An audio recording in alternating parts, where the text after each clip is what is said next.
Do you want something intense? Because that's what you're gonna get with this episode 5 of The Promised Neverland. Gosh, tension is so strong in this episode, and it is so well executed.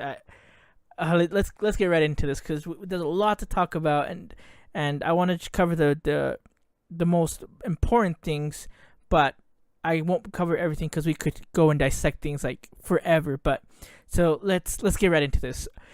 The episode starts off where the last one ended, where Norman confronts Ray and basically accuses him of being the spy, and Ray kind of tries to play it off like, oh, what are you talking about? It can't be me. And Norman basically tells him, I know it's you because I told you this information about where the ropes were, but I told Dawn and Gilda completely separate information. So because the ropes are underneath the bed are not there anymore, I know it was you. And Norman just kind of laughs. Was like, yep, you're right. I am the one. I was like, oh, I kind of messed up. And they talk about, how when he started thinking that Ray was the spy, which I won't get into that much information. But basically, Ray asks Norman, what do you want to do with me now? And he says, well, I want you to be an artist. He's like, I want 3 things from you. He says, 1, continue to spend time with them to guarantee their safety. 2, to release all the information that Ray knows about the farm and everything. And then the 3rd is to come to their side, to basically be on their team and not on Mama's team.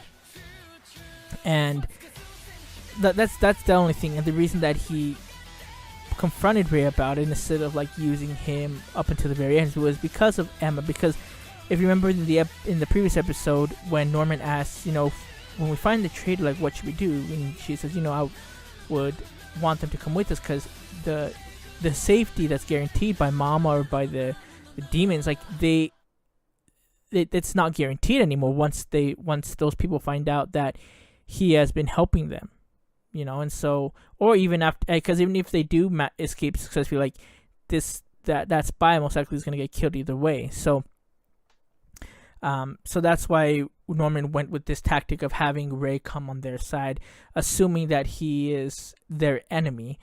But he says, like, even though you're an enemy, that's how he views him at the time. Norman says, Ray, you're still my friend first. And he's like, doesn't make sense why you're the spy. He's like, you and he says, you're the one who left Little Bunny. It's like, I know that you're the one that left Little Bunny for us to find Connie to get that information. And Ray was like, yeah, that's me. And he says, and basically he says, yeah, I was the one that got you that to make you go over there basically with Little Bunny to see what the orphanage was really about. And he says, like, out very bluntly, that he volunteered to be a spy. He wasn't coerced, he wasn't threatened, he volunteered to be a spy, which shakes Norman up.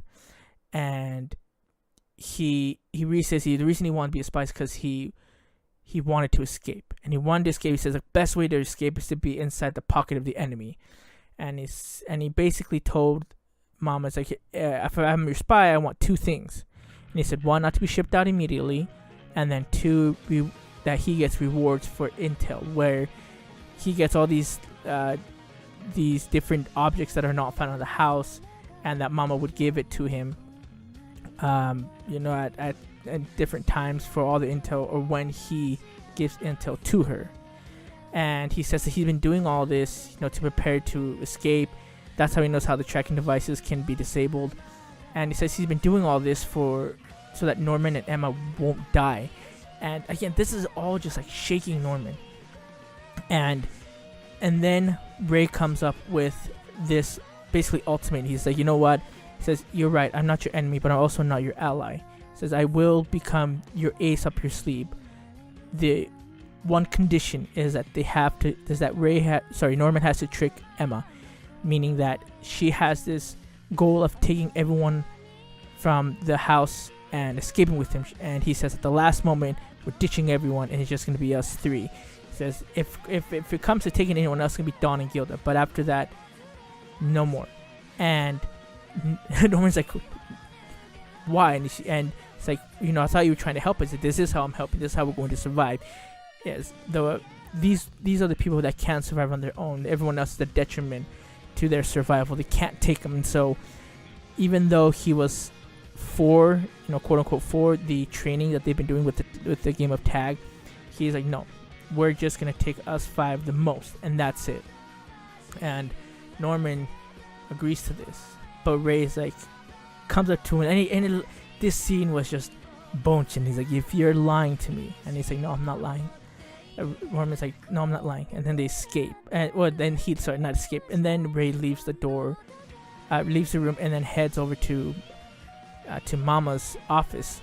And during this scene of his walk in the hallway, you see Norman distraught. Norman's just can't believe what he just heard from Ray, and Ray has this smug face, like this, not evil, but just it looks like a satisfying smile, where he's like, I finally have my way. I'm gonna be doing this the way that I want to. And he really does care for his friends, and he wants them to survive, which is why he puts their lives in front of anyone else in the house, because everyone else is expendable except for his friends, the ones that his family.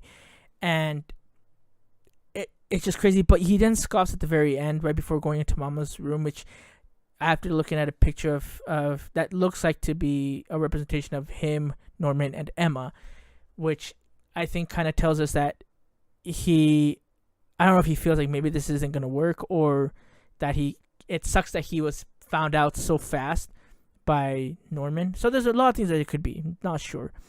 And then when he goes to Mama's house, goes to Mama's office, we find out that he's actually been a spy for 6 years. So almost since he's been 6. So how he found that out, we don't know, hasn't been revealed yet in the anime. But that's crazy. And then before we get to the second most important part, or the second bunch of scenes that are important to the story, one quick thing to talk about is this, like, I think it's 2 minutes of the scene where Norman has a nightmare, where he's running through the hall, one of the hallways, like, to escape the field, and he runs into all the bodies of everyone from Grace Field House, and they all have that flower that's sticking outside of their chest, meaning that they're dead. And even Ray has it, and Ray, like, kind of walks up to him and he says, it's like, Norman, I told you to listen to me. And then you see Emma's body there, dead, and Norman just distraught, trying to hold her. And then you see this huge gaping mouth with an eye when it opens, and then he wakes up. So it's like Norman is having a nightmare because he doesn't know if he actually made the right decision, or he's thinking that Emma's decision is wrong, that if they try and do it all of it, that it could all blow up in the face. And it's possible because, like, you have tons of little kids there that I don't think they could survive in the wilds. Plus, because they've never done hunting, they've never done tons of things that they're wanting to do out there, and that's if they escape. But anyway, we get to this part in the anime where they want to talk to Emma. So Norman and Ray want to talk to Emma, and Ray's just like, yeah, it's me. I'm the traitor. And I was like, wait, I can't process this. This is taking, and so basically they have to be like, oh, so you're the traitor, but you're not an enemy. And so she's grateful, for Ray for helping him out, and she's okay with him being the traitor, and is happy that he's helping them, because she says it must have been sad, being the only one to know the truth for so long. And then her mood changes, and she asks Ray, like, to find out how to disable the trackers, like, did you have to use another person's ear? And Ray's kind of like frozen in his place, and she says, sorry, like, I didn't, I'm grateful for that you're helping us to get out of here, and that you were able to find out how to disable the tracking devices. But then she gets close to him, and she says, but don't you do this again. Don't you experiment on anyone here again. And she is livid, or she's very threatened. She's like, don't ever do this again. And it's like she's very upset, but more like, you don't have to do this. You're not alone. Like, we can do stuff together. Which again is very Emma, and I'm loving how she's dealing with all this. Like, she understands that there had to be some sacrifices made, and although she would have done it differently, she is grateful. But she's like, oh, but that's not a tactic that has to be done ever again. You have more people that can help us, that can help you out, so don't do it. The final part of this episode is we find out that Emma found a secret room where Mama goes to around 8 o'clock, and they don't know how to get in there, but they just know it's within Mama's between Mama's room and Mama's office. They just don't know exactly where, but there has to be room in there. And Don wants to go in there and find out because he says because Ray says, oh, they must be talking to people to the higher ups or the people that Mama's working for. And he said, well, maybe with that we can find out where Connie is, because he's still under the impression that Connie is alive and with some people. And Ray is very adamant. It's like, no, we're not going to go in there. We're not going to find anything because the risk outweigh the reward of the intel that we receive from going in there. But Don and Gilda, or more specifically Don, doesn't care about that, and he goes in there anyway, and they're able to find the secret path or the secret door, which was behind what's it called, a bookshelf, and so they move it to the side, but the door's locked. And then as they're in there, and they got through Mama's office, so they close the door, and then Mama's office door starts to open, and this is where the episode ends, because you see Don and Gilda on their face are horrified, and then it ends. So it might be a little tease where it's not really Mama or Sister Crone. It might be Emma or Ray, most likely Ray or Don or Norman, be like, what are you doing in here? Like, get out of here. We gotta get out. Could be tons of things we don't know, but again, it was so tense. It was so good. I think I watched this episode like 3 times, and it's just amazing. I'm having so much fun with this.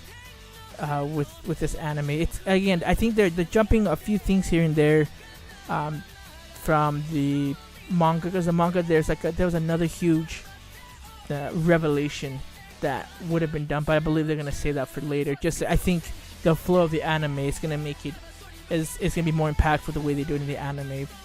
But that's what I think. So let me know what you guys think. Did you guys love the episode? Did you guys hate the episode? Have you dropped The Promised Neverland? I mean, you shouldn't, but have you dropped it? Tell me why, and tell me your reviews on it. So leave a comment, like, and subscribe to us. And thank you so much for listening. This is David the Smash Fan from Chibi Podcast, and I'm out.